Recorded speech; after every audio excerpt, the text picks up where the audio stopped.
बातें भी तो सामने है ना हमारे, तो ये तो देखना पड़ेगा, हम बैठ के बात करेंगे। नहीं, लेकिन सर जो सवाल जो अभी किया वो उसी सवाल को मैं फिर से बता रहा हूँ। सीमांचल का विकास सबसे इम्पोर्टेंट है और उसके लिए सरकार बनाने में कोई भूमिका आप अपनी पाते हैं, या सरकार को कुछ इस तरह का सपोर्ट करना, जैसे तेलंगाना में एक रिजल्ट जब आएगा जब ही तुम आपके सवाल का जवाब दे पाएंगे। आप इस पोजीशन में मुझे बोलेंगे स्पेकुलेट करो, मैं क्यों स्पेकुलेट करूंगा? मैं तो आपके सामने जब फाइनल रिजल्ट आ जाएगा आपको भी अंदाजा होगा, मुझे भी अंदाजा होगा, तब फैसला करेंगे। सर, आपका मकसद हमेशा बीजेपी को रोकना रहा है और आप उसके लिए एड़ी चोटी एक किए रहते हैं, लेकिन चलिए आपका शुक्रिया बहुत बहुत, कम से कम आप तो समझे। लेकिन आप समझ गए, बहुत बड़ी बात है। सवाल पूरा सुन लीजिए सर।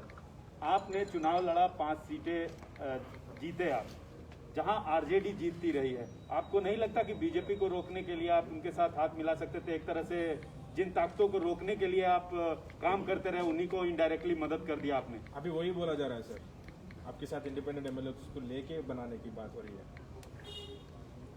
देखिए, मध्य प्रदेश में तो मैं नहीं लड़ा, मैं क्या उड़ के गया था मध्य प्रदेश में। गुजरात में नहीं लड़ा, कैसे हार गए भाई? कर्नाटका हार गए। कितना बोले आप, बोलिए, मुझे फर्क नहीं पड़ता। नहीं, मैं बिहार की बात कर रहा हूं भाई। क्योंकि आपने आरजेडी की सीटें खाई हैं, जैसा कहा जा रहा है। अगर कोई ये समझ रहा है कि भारत में सीमांचल का वोटर किसी का गुलाम है या नौकर है, तो हम उसके जहन के जालों को साफ कर दिया। वोटर सुप्रीम है, वोटर किसी का होस्टेज नहीं है। जो किसी को पसंद करेगा उसको वोट देगा। अगर कोई ये कहता है कि तुम क्यों लड़े, अरे मैं लड़ूंगा भाई, बंगाल लड़ूंगा, यूपी लड़ूंगा, भारत का हर इलेक्शन लड़ूंगा। मुझे क्या पूछना पड़ेगा किसी से मैं लड़ूं या ना लड़ूं? बीजेपी की मदद मैं इसलिए लड़ूंगा क्योंकि मुझे डेमोक्रेसी में भरोसा है। मैं इसलिए लड़ता हूं ताकि वो जो वॉइसलेस लोग हैं, जिनको डरा कर कुचल कर उनका काम नहीं किया जाता, उनकी आवाज बन के उनकी लीडरशिप को पैदा किया जाए। तो ये तो खुश होना चाहिए ना कि भाई हम भारत की जमहूरियत में, डेमोक्रेसी में कॉन्फिडेंस को बढ़ा रहे हैं। क्यों लड़े, कैसे लड़ना, क्या भाई मैं किसी के मातहत काम नहीं करता। मेरी पार्टी है, मुझे इख्तियार है अपनी पार्टी को फैलाने का। 5 साल पहले हम 6 सीट पे लड़े थे, एक में भी कामयाबी नहीं मिली। तब किसका नुकसान हुआ, किसका फायदा हुआ? झारखंड में लड़ा, 1 सीट नहीं जीत पाया, किसका नुकसान, किसका फायदा हुआ? महाराष्ट्र हम लड़े, आप ही जाकर बैठ गए शिवसेना के गोद में, हम तो नहीं बैठे ना। तो ये जो अपने आप को ये समझते हैं कि बस हम ही जिंदा रखें सेकुलरिज्म को, हम उनसे कहना चाह रहे हैं कि भाई साहब बस करिए, आप नहीं जिंदा रखें सेकुलरिज्म को। आप खाली टीवी स्टूडियो में बैठकर ज्ञान देते हैं, जमीन पर आप नहीं जाते। आप इनका सिर्फ एक आर्टिकल लिख दो अखबार में, टीवी पर जाकर ज्ञान दे दो और ओवैसी को गाली दे दो। 2 गालियां, मुझे कोई फर्क नहीं पड़ता उससे। ये तो आप कांग्रेस के बारे में बोल रहे हैं, मैं सबके बारे में कह रहा हूँ, आरजेडी के बारे में। मैं उन तमाम लोगों के बारे में कह रहा हूँ जो ये समझते हैं कि एमआईएम पार्टी को इलेक्शन नहीं लड़ना चाहिए। मैं उन सबको जवाब दे रहा हूँ। सर, बहुजन समाज पार्टी और उपेंद्र कुशवाहा के साथ मिलकर आप चुनाव लड़े। दलित वोट और ये कुशवाहा वोट या पिछड़ा वर्ग का वोट, इसने आपकी जीत में कितना अहम रोल अदा किया? एक नंबर 1 सुनिए, पहले नंबर 1 के सवाल आपके साथ मैं तो शुक्रिया अदा किया ना। मैं तो जनाब कुशवाहा साहब का, बहन मायावती का, जनाब राजभर साहब का, देवेंद्र यादव साहब का शुक्रिया अदा किया। बिहार की जनता के साथ मैं तो शुक्रिया अदा किया उनको। हम तो सब साथ मिलकर लड़े, यकीनन उनको भी क्रेडिट जाता है।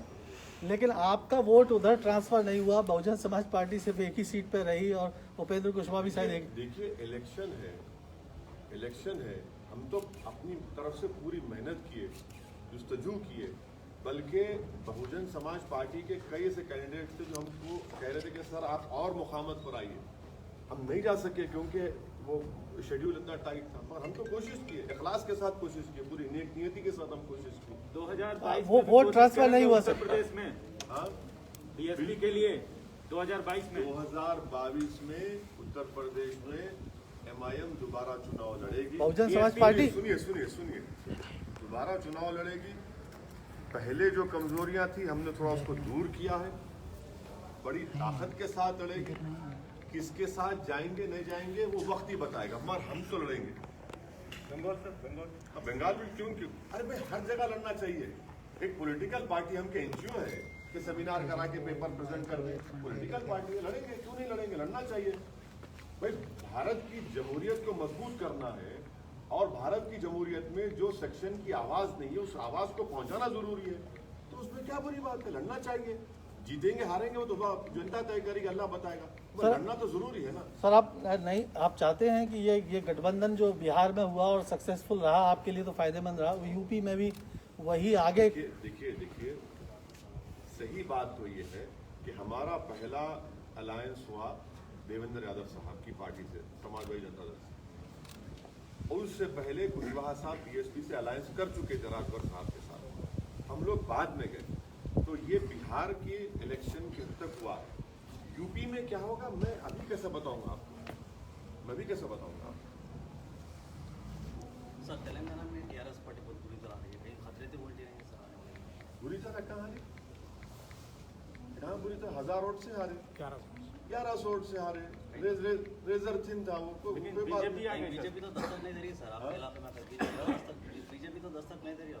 बहुत लोग दस्तक देते, दस्तक देने वाले दस्तक देते, दस्तक देने से क्या होता है, जब घनगरज होंगी तो दस्तक बुझ जाती ना उसमें, दस्तक देते, बहुत से लोग दस्तक दे रहे, 50 साल से दस्तक दे रहे, क्या होता है उससे देना चाहिए, कोई बात नहीं। सर आपके घर तेलंगाना में बीजेपी की तादाद बढ़ रही है, 4 सीटें एमपी की जीती, ये एक हाल ही में आज का जो रिजल्ट है, और आप बाहर चुनाव लड़ रहे हैं, आपको नहीं लग रहा है कि अपने राज्य में आप कमजोर हो रहे हैं?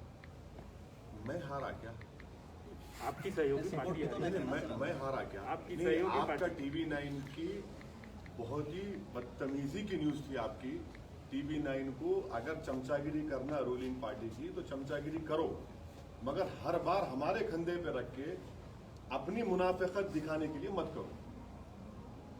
TV9 को जिम्मेदारी से न्यूज डालना चाहिए। किसी का गुस्सा आप मेरे पे क्यों निकाल रहे भाई? हारे आप, जीते आप, नहीं आप क्या करें? अरे मेरे से क्या ताल्लुक भाई? नहीं ओवैसी बिहार में चले गए, आपको क्या मालूम मैं क्या कहने करा? तो ये जो है ना, ये बस तलबे चाटने की जो पॉलिसी है वो मत करो प्लीज।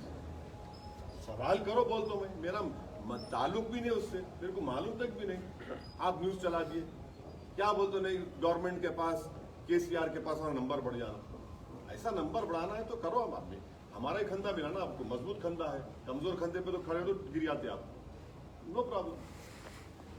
सर अधीर रंजन चौधरी कहते हैं कि आपको यूज करके बीजेपी हम आ रहे बंगाल को, आ रहे बंगाल को, आ रहे हम बराबर आएंगे बंगाल को, मुर्शिदाबाद भी जाएंगे, मालदा भी जाएंगे, दिनाजपुर जाएंगे, सब जगह जाएंगे। अधीर रंजन चौधरी क्या ठेका लेके बैठे हुए मुसलमानों का? अधीर रंजन चौधरी को बताना चाहिए कि अपनी कॉन्स्टिट्यूंसी में मुसलमान इतने बुरे हाल में क्यों हैं। अधीर रंजन चौधरी को बताना चाहिए कि उन्हें मुसलमानों के लिए क्या किया। अधीर रंजन चौधरी तुम जान लो इस बात को कि वोट हमारा, राज तुम्हारा नहीं चलने वाला है। अभी आप हार रहे। कल तक जब पूरे एग्जिट पोल्स आ रहे थे तो मिठाइयां खा रहे थे आप, फूल बांट रहे थे, आसमान पे उड़ रहे थे, पटाखे फोड़ रहे थे, वो आगे। अरे 70 सीट दी है ना, क्या किया आपने वो तो बता दो। क्या मैंने मैं आपको एक वाकया शेयर कर रहा हूं। जब ये आखिरी दिन का कैंपेन खत्म हुआ 5 तारीख को, तो मेरी मीटिंग थी कोचाधामन में। मैं कोचाधामन से मीटिंग खत्म करके जा रहा था, तो इस हमारी विक्ट्री में बता रहा हूं आपको, बहुत बड़ा रोल महिलाओं का रहा। मैं अपनी लाइफ में इतनी पब्लिक मीटिंग्स किया हूं, मगर एक पब्लिक मीटिंग में इतनी बड़ी तादाद में महिला आते थे कि गैर मामूली, और यकीनन मैं कह रहा हूं कि उनका बहुत बड़ा रोल रहा। जब मैं लास्ट मीटिंग करके जा रहा था तो मेरे को उन महिलाओं ने रोका कि सेल्फी लेना है। बोले बराबर लीजिए, और मैं भी चाह रहा था कि सेल्फी लिए। उसके बाद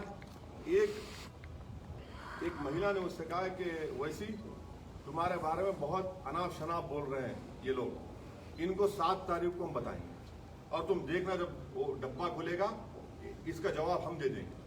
देख लीजिए आप, बागडोरा एयरपोर्ट पर मैं गया, मेरे को रोककर वहां पे महिलाओं ने कहा कि हम दिल्ली जा रहे हैं और वापस आएंगे, बड़ा अनाप शनाप तुम्हारे बारे में इन्होंने कहा है। आप बोलते जाइए, मेरे को फर्क पड़ने वाला नहीं है, मैं रुकने वाला नहीं हूं। मैं पहले भी कह चुका हूं कि आप जितना बोल सकते बोलिए, मैं आपका जवाब नहीं दूंगा, जनता जवाब देगी, कुदरत जवाब देगी, मेरी मौत मेरे को रोक सकती। ये क्या बात है? आप जो यानी कोई बात है, बोले जा रहे हैं, जो मुंह में आया बोलते हैं, कुछ तो रुकना चाहिए ना। सर, ये गठबंधन का जो फॉर्मूला है, बिहार में बहुत अच्छा काम किया, बंगाल में भी इस तरह की संभावनाएं तलाशने के लिए क्या आप कोशिश करेंगे, और कौन कौन से ऐसे पार्टी आप समझते हैं जो आपकी विचारधारा से मेल खाती हैं और जिनसे कुछ? तिवारी साहब, हमको तो कोई हाथ लगाने तैयार नहीं है ना। ऐसा लगता है कि इसको हाथ लगाओ तो 550 केवी का शॉट लग जाएगा। हम करेंगे, मेहनत करेंगे, कोशिश करेंगे, हमारा काम कोशिश करना है, लड़ना हमारा काम है, देखेंगे आगे क्या होता है। गठबंधन की कोशिश भी हो। अरे भाई, इलेक्शन जीतने के लिए जो भी डेमोक्रेटिक उसूल है उसको अपनाएंगे। ओके सर, शुक्रिया, थैंक यू वेरी मच।